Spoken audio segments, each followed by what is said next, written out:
With the new variant of the coronavirus and illegal black market vaccines, Joe Biden has a plan to speed things along.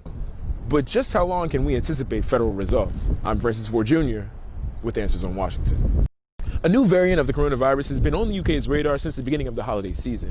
Mixing between friends and family during the holiday season could have spearheaded the invasive disease. This spreads a rising concern among Americans as President Trump lifted the COVID-19 travel restrictions for much of Europe and Brazil, effective January 26. However, an incoming Biden administration intends to stop that. In the Philippines, no coronavirus vaccine has been approved for any general use. Many await the early February arrival. But a soaring demand among Chinese workers, many employed in the Philippines' online casinos, which cater to gamblers in China, is driving a black market in which doses are sold for many times the standard $30 price in China. The developments raise concerns among people of the Philippines as a neglect for healthcare workers, nurses, and doctors on the front lines.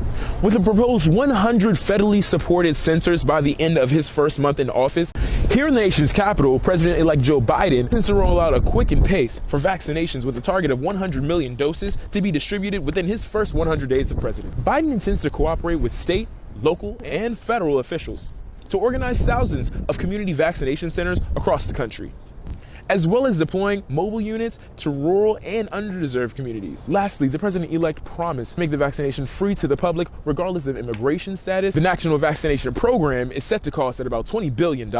I'm Francis Ford Jr. with Answers from Washington.